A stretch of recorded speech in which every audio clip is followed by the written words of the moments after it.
So hello guys, hello everyone. So আবার একটা নতুন রেসিপি নিয়ে চলে এসেছি তোমাদের সামনে। সো এখানে আছে মুসুরির ডাল। সো ডালটাকে 1 ঘন্টা মতন ভিজিয়ে রেখে দিয়েছিলাম। সো এখানে মতলব মিক্সচার করে নিতে হবে। সো মিক্সচার করে নিয়েছি দেখো।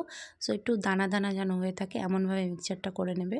আর এখানে দিয়েছি হলদের গুঁড়ো, এখানে দিয়েছি জাস্ট স্বাদ মতো লবণ, আর এটা আছে জাস্ট হালকা গুঁড়ো লঙ্কা। জাস্ট তোমাদের মতন যে যেমন ধারা করে ঝাল খেতে ভালোবাসে, সো জাস্ট হালকা করে দেবে। আর এখানে আমি কড়াই চাপিয়ে দিয়েছি।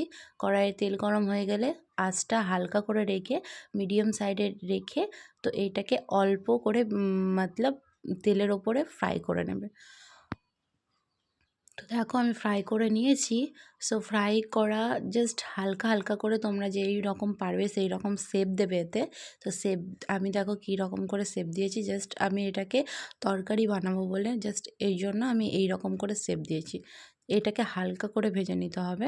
তোমরা যদি ভাজা খেতে চাও সো এটাকে লাল লাল করে ভেজে নেবে, আর যদি তোমরা তরকারি খেতে চাও তো এটাকে হালকা করে ভেজে জাস্ট তরকারিতে দিতে হবে। না হলে তরকারি জাস্ট এই জিনিসটা মতলব তরকারিতে জিনিসটা সেদ্ধ হবে না।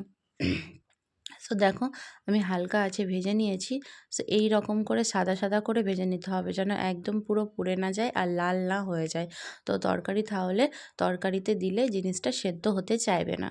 সো দেখো আমি ভেজে বড়াগুলো আমার ভাজা নেওয়া হয়ে গেছে। সো এখানে আমি কড়াই দিয়ে দিয়েছি আর বাদবাকি যে বড়াগুলো ছিল আমি দিয়ে দিয়েছি। তো চলো আমি তরকারির জন্য কি কি রেডি করে রেখেছি, এখানে পেঁয়াজ কুচি, টমেটো কুচি, আর এখানে মশলা দেওয়া আছে আদা রসুন অ্যান্ড লঙ্কার পেস্ট। তো এখানে দেখো আমি আলু আর একটু কলা অ্যাড করে দিয়েছি। সো এটাকে আমি অ্যাড করেছি, তোমরা অ্যাড করতেও পারো না অ্যাড করতেও পারো। সো এখানে আমি অয়েল চাপিয়ে দিয়েছি। সো অয়েলটাকে গরম হয়ে যাওয়ার পর পেঁয়াজ, টমেটো কুচি আর যে মশলাটা আমি বেটে রেখে দিয়েছিলাম সেই মশলাটাকে আমি দিয়ে ভালো করে জাস্ট এটাকে কষে নিতে হবে।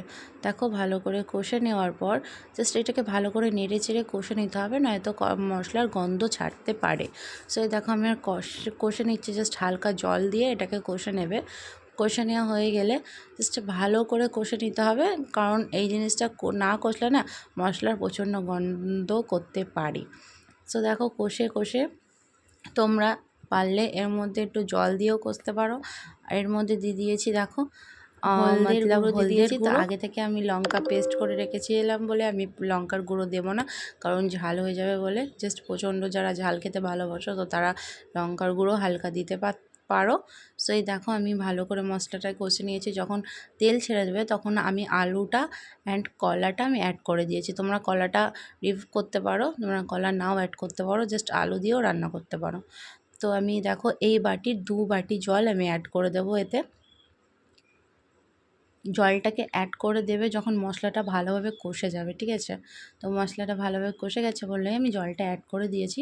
2 বাটি জল আমি অ্যাড করে দেওয়ার পর জাস্ট যখন তরকারি জিনিসটা ফুটে যাবে, ভালোভাবে ফুটে গেলে তো আমি তখন ভেজে রাখা বড়াগুলো তখন এতে অ্যাড করে দিয়েছি।